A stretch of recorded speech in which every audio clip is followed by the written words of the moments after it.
সবাইকে জয় যিশু।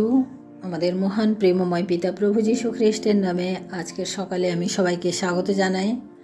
আসুন আমরা ঈশ্বরকে ধন্যবাদ দিই, তার আরাধনা প্রশংসার মধ্য দিয়ে যাই, কারণ আজকের এই দিন তিনি আমাদের জীবনে যোগ করলেন। তাই আসুন আমাদের সেই প্রেমময় পিতাকে আমরা ধন্যবাদ দিই। আসুন আমি আজকে সোজা আমরা বাক্যের দিকে যাই। ঈশ্বরের বাক্য থেকে আমরা কিছু শিক্ষা লাভ করব। আজকে আমি যে বিষয়ের উপরে বাক্য পাঠ করব তা হচ্ছে যে ঈশ্বর আমাদের কেন সৃষ্টি করেছেন। আর ঈশ্বর আমাদের কেন সৃষ্টি করেছেন এই বিষয়ে আমরা দেখি। আমরা আদি পুস্তকে আমরা দেখি যে ঈশ্বর আদম এবং হাওয়াকে সৃষ্টি করেছিলেন, তার নিজের প্রতিমূর্তিতে, আপন প্রতিমূর্তিতে সৃষ্টি করেছিলেন এবং তিনি একটি এদন উদ্যানে তাদেরকে রেখেছিলেন। এবং আমরা দেখি যে প্রতিদিন সন্ধেবেলায় ঈশ্বর সেই উদ্যানে নেমে আসতেন এবং তাদের সাথে তিনি কথাবার্তা বলতেন। অর্থাৎ ঈশ্বর সৃষ্টি করেছিলেন এই জন্য যে ঈশ্বর চাইতেন যে মানুষের সাথে ঈশ্বরের একটা সম্বন্ধ হোক, একটা সঙ্গতি হোক, তাই তিনি চাইতেন। তার জন্য আমরা দেখি যে ঈশ্বর মানুষকে সৃষ্টি করলেন এবং ঈশ্বর মানুষকে সম্পূর্ণ স্বাধীনতাও দিয়েছিলেন। আমরা দেখি আদম এবং হাওয়া সেই উদ্যানে যখন ছিল তাদের মধ্যে সম্পূর্ণ স্বাধীনতা ছিল, কিন্তু মানুষ সেই স্বাধীনতার মধ্যে, অর্থাৎ তাদের মধ্যে এটা স্বাধীনতা ছিল যে ঈশ্বরের সাথে তারা থাকবে নাকি তারা পাপের সাথে থাকবে, এরকম একটা তাদের সামনে যখন চলে আসলো, মানুষ কিন্তু পাপের পথটাকে বেছে নিল, ঈশ্বরের অবাধ্য হলো। তাই ঈশ্বরের সাথে সেই সঙ্গতি সেই বিচ্ছিন্ন হলো এবং আমরা সেই বিচ্ছিন্নতা থেকে আমরা আজকে প্রত্যেকে আমরা পাপে পরিপূর্ণ ছিলাম। কিন্তু আমাদের প্রভু যীশু আমাদের জন্য এই জগতে এসেছেন। ঈশ্বর তার একমাত্র পুত্র প্রভু যীশুকে আমাদের জন্য পাঠিয়েছেন, যিনি তার নিজের প্রাণ দিয়েও আমাদিগকে পাপ থেকে রক্ষা করেছেন।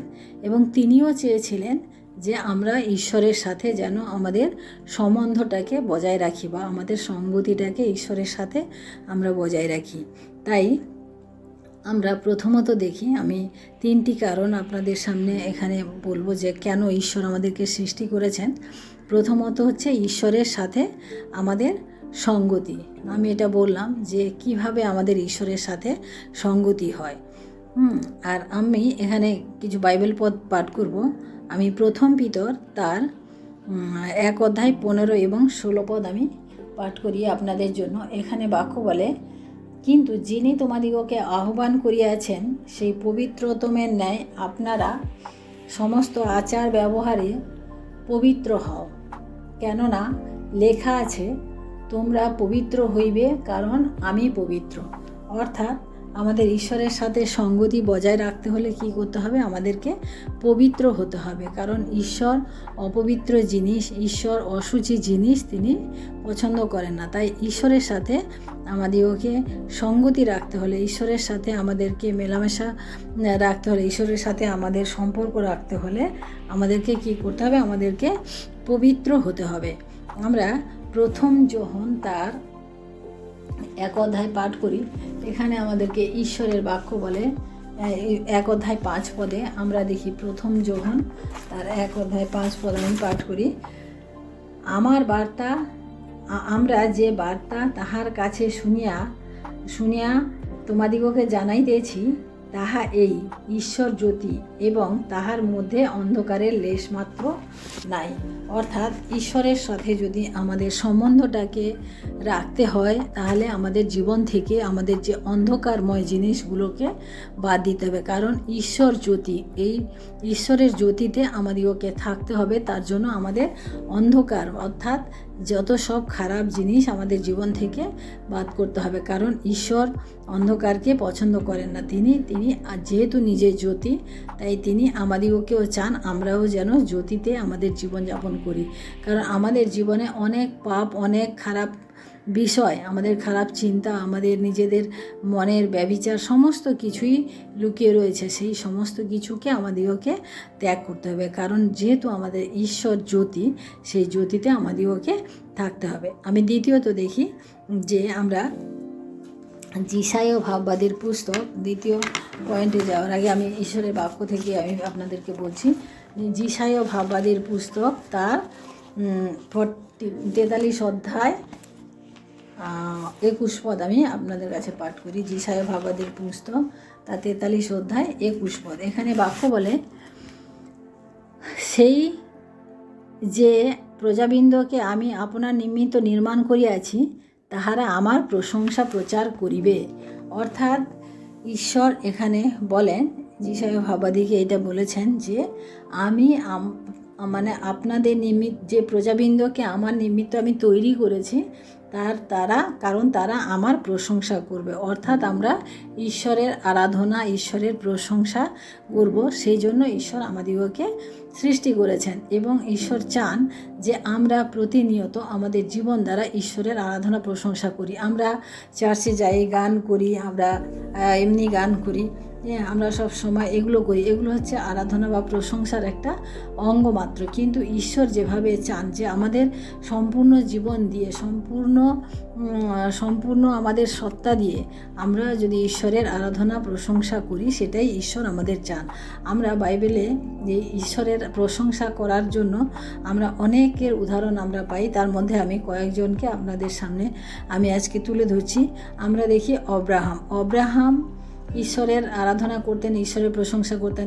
আব্রাহামকে ঈশ্বর মানে কি বলেন, তার মানে প্রতিশ্রুতি করলেন ঈশ্বর আব্রাহামের সাথে যে তাকে তিনি পুত্র সন্তান দেবে। এবং আমরা দেখি সেই পুত্র সন্তানকে আব্রাহামের পুত্র সন্তানকে ঈশ্বর কী করলেন, যে পরীক্ষার জন্য, আব্রাহামকে পরীক্ষা করার জন্য সে কতটা ঈশ্বরকে ভালোবাসে বা কতটা ঈশ্বরের প্রশংসা করে তাটা জানার জন্য তিনি কি করলেন, যে তার পুত্রকে বলিদান দিতে বললেন। আমরা দেখি যে আব্রাহামকে ঈশ্বর বললেন তার পুত্রকে যোগ্য করে বলি দিতে।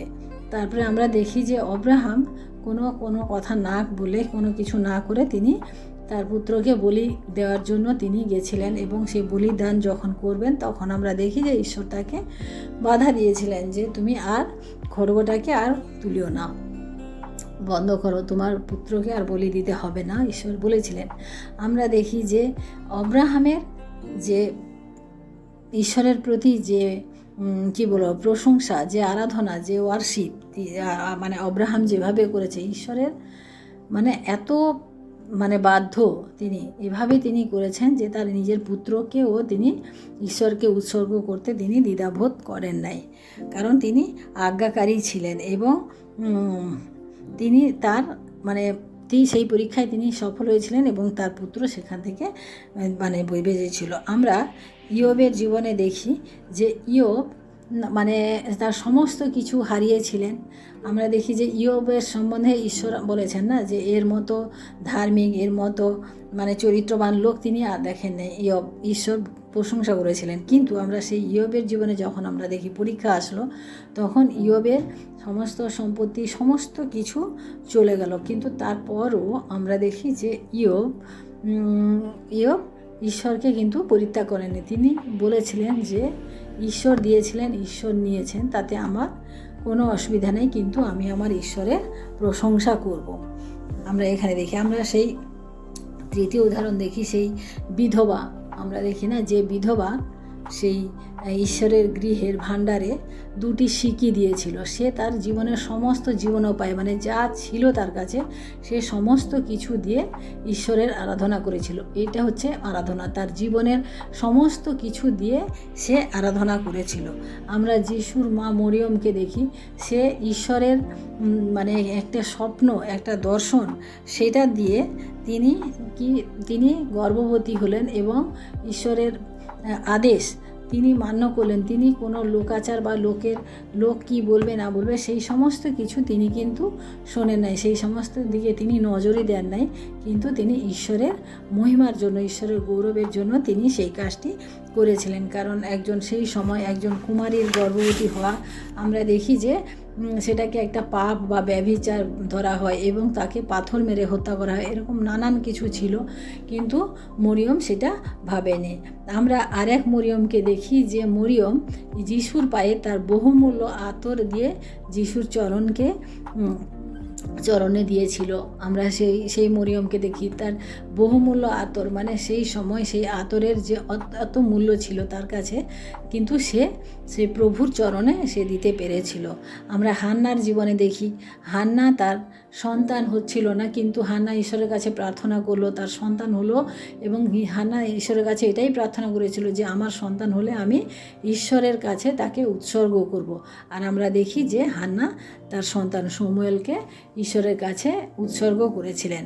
তাই প্রিয়, আমরা দেখি যে ঈশ্বরের আরাধনা কিন্তু আমাদের এই শুধু গান, এই শুধু প্রার্থনা, এই বাইবেল পাঠ এর মধ্য দিয়ে নয়, আমাদের সম্পূর্ণ জীবন দিয়ে আমাদেরকে আরাধনা, আমাদের জীবনের সমস্ত মানে জীবনের সব থেকে যেটা ভালো সেইটা দিয়ে আমাদের ঈশ্বরের আরাধনা করা উচিত। আমরা কিভাবে আরাধনা করি, তাই আমরাও চেষ্টা করি যে আমাদের জীবন দিয়ে, আমাদের জীবনের সব থেকে মূল্যবান, সব থেকে ভালো জিনিসটা দিয়ে আমরা ঈশ্বরের আরাধনা করি এবং আমরা ঈশ্বরের সাথে আমাদের সম্পর্ক রাখি। কারণ ঈশ্বর আমাদেরকে সেই জন্যই সৃষ্টি করেছেন, যাতে আমরা ঈশ্বরের প্রশংসা করি, তার গৌরব করি, তার মহিমা করি। আমরা দেখে আসুন তৃতীয়ত আমরা দেখি যিশাইয়া ভাববাদের পুস্তক তার 43 অধ্যায়ে আমরা 7 পদ দেখি। এখানে ঈশ্বর কেন আমাদেরকে সৃষ্টি করেছেন সেই বিষয়ে আমরা দেখব। এখানে, যে কেহ আমার নামে আখ্যাত, যাহাকে আমি আমার গৌরবার্থে সৃষ্টি করিয়াছি, সেই ব্যক্তিকে আনিয়া দাও। আমি তাহাকে নির্মাণ করিয়াছি, আমি তাহাকে গঠন করিয়াছি। অর্থাৎ আমরা ঈশ্বরের মহিমা করার জন্য, ঈশ্বরের গৌরব করার জন্য, অর্থাৎ গ্লোরিফাই গড, অর্থাৎ ঈশ্বরের মহিমা করার জন্য ঈশ্বর আমাদিগকে সৃষ্টি করেছেন। তিনি আমাদিগকে এই জন্য সৃষ্টি করেছেন। আমরা যোহন লিখিত সুসমাচার তার 15 অধ্যায় 8 পদে আমরা যখন দেখি যে আমরা কখন ঈশ্বরের মহিমা করতে পারি, আমাদের জীবনে কিভাবে আমরা করতে পারি, আমরা যোহন লিখিত সুসমাচার তার 15 অধ্যায় আমি 8 পদ আপনাদের সামনে পড়ছি। এখানে ঈশ্বরের বাক্য বলে, ইহাতে আমার পিতা মহিমান্বিত হন, তোমরা প্রচুর ফলে ফলবান হও, আর তোমরা আমার শিষ্য হইবে। অর্থাৎ ঈশ্বর চান একটা ফলবন্ত জীবন আমাদের জীবন দ্বারা তিনি চান যে আমরা প্রচুর ফলে ফলবান হই, তাতে ঈশ্বরের মহিমা হয়। আমরা যোসেফকে দেখেছিলাম না, যোসেফের জীবন একটা ফলবন্ত জীবন ছিল, কারণ যোসেফ তার জীবনে পাপ করেননি। যোসেফ তিনি ব্যভিচার থেকে তিনি দূরে ছিলেন। তিনি তার মধ্যে এত ভালো এত গুণ ছিল যে তিনি স্বপ্নের উত্তরও তিনি দিতে পারতেন। তিনি তার ভাইদেরকে তিনি ক্ষমা করেছিলেন। তিনি যেখানে তাকে মন্ত্রী রূপে রাখা হয়েছিল, সেই রাজ্যের সমস্ত সংকট থেকে তিনি সেই রাজ্যকে তিনি রক্ষা করেছিলেন। তাই যোসেফের জীবনে আমরা দেখি যে তিনি একটি ফলবন্ত জীবন তিনি যাপন করেছিলেন। তাই প্রিয় ভাই বোনেরা, আমরা আজকে ঈশ্বরের সামনে আমাদের জীবনকেও দেখি যে আমাদের জীবন কতটা ফলবন্ত হয়েছে। আমরা গীত সংহিতা তার 50 অধ্যায় 23 পদ আমি পাঠ করি আপনাদের জন্য। গীত সংহিতা 50 অধ্যায় 23 পদ। এখানে ঈশ্বরের বাক্য বলে, ধন্যবাদের বলি 50-23 পদ। এখানে, যে ব্যক্তি স্তবের বলি উৎসর্গ করে সেই আমার গৌরব করে। যে ব্যক্তি নিজ পথ সরল করে তাহাকে আমি ঈশ্বরের পরিত্রাণ দেখাইব। অর্থাৎ স্তব হচ্ছে আমাদের ধন্যবাদের বলিদান। আমরা যখন ঈশ্বরকে আমাদের ধন্যবাদের বলিদান, আমরা প্রতি মুহূর্তে আমাদের ঈশ্বরকে ধন্যবাদ দেওয়া উচিত। আমাদের ঈশ্বরের কাছে ধন্যবাদের বলিদান নিয়ে আসা উচিত। তার জন্য তিনি আমাদের বলছেন যে সেইভাবে তিনি আমাদের জীবন থেকে তিনি মহিমা দেন। আমরা 15 পদে, এই 50 অধ্যায়ে আমরা 15 পদেও দেখি। এখানে বাক্য বলে, আর সংকটের দিনে আমাকে ডাকিও, আমি তোমাকে উদ্ধার করিব ও তুমি আমার গৌরব করিবে। অর্থাৎ ঈশ্বর বলেন যে আমরা যখন সংকটে পড়ি, তখনও আমরা যদি ঈশ্বরকে ডাকি, সেখান থেকেও তিনি আমাদের জীবনের গৌরব তিনি নেন। আমরা যখন লিখিত সুসমাচার তার 11 অধ্যায় 4 পদে যখন দেখি, এখানে লাসারের মৃত্যু সম্বন্ধে বলা হয়েছে। অর্থাৎ এখানে লাসারের মৃত্যু যখন হলো, সবাই তখন বলল যে এ কী কারণে মারা গেল, কি অসুস্থতার কারণে মারা গিয়েছিল নাকি। কিন্তু ঈশ্বর বলেছিলেন যে মহিমার জন্য, ঈশ্বরের মহিমার জন্য এ মারা গিয়েছিল। আর আমরা এভাবে দেখি যে ঈশ্বরের মহিমা করণার্থে ঈশ্বর আমাদেরকে এভাবে ব্যবহার সৃষ্টি করেছেন। তাই আমরা আজকে দেখি যে আমরা যখন আরেকটি আমি উদাহরণ দিচ্ছি যে যখন সেই অন্ধ মানুষটিকে যখন ঈশ্বরের সামনে নিয়ে আসা হয়েছিল যে এ কার পাপের কারণে, তার পিতামাতার নাকি নিজের পাপের কারণে আজকে এরকম, প্রভু যিশু বলেছিলেন যে এ কারুর পাপের কারণে নয়, কিন্তু ও আমার ঈশ্বরের মহিমার জন্য সে আজকে অন্ধ। তাই প্রিয় ভাই বোনেরা, আমরা আজকে ঈশ্বরের কাছে উপস্থিত হয়েছি এবং তার সম্মুখে আমরা আমাদের জীবনকে তার জন্য আমরা উৎসর্গ যেন করি। এবং তার যে সৃষ্টি করার যে উদ্দেশ্য আমরা আজকে দেখলাম, আমরা তিনটি কারণ দেখলাম যে ঈশ্বরের সাথে আমাদের একটা সম্পর্ক বা সঙ্গতি, এবং তার আরাধনা বা প্রশংসা করা, এবং তৃতীয়ত হচ্ছে ঈশ্বরের মহিমা করা। এই তিনটি কারণের জন্য ঈশ্বর আমাদিগকে সৃষ্টি করেছেন। তাই আসুন আমরা প্রার্থনা করি, ধন্যবাদ করি। Hallelujah, hallelujah, hallelujah. মহান প্রেমময় পিতা, তোমার মহান আমি ধন্যবাদ প্রশংসা করি। আজকের এই সুন্দর বাক্য তুমি আমাদেরকে দিয়েছো প্রভু, এবং প্রভু তুমি আমাদিগকে কেন সৃষ্টি করেছো তা আমরা আজকে বুঝতে পারলাম প্রভু, এবং এই বাক্য অনুযায়ী যেন আমরা চলতে পারি। তুমি আমাদেরকে সাহায্য করো এবং আশীর্বাদ করো। সমস্ত কিছু তোমার চরণে রাখি, দিনের ভার তোমার হস্তে রাখি। সমস্ত মহিমা গৌরব প্রশংসা তোমাকে দিয়ে এই বিনতি প্রার্থনা চাই আমাদের মুক্তিদাতা ত্রাণকর্তা প্রভু যীশু খ্রিস্ট তোমারই নামে, আমেন। সবাইকে জয় যিশু। সবাই ভালো থাকবেন, সুস্থ থাকবেন। আজকে দিনটি সবার শুভ হোক। জয় যিশু।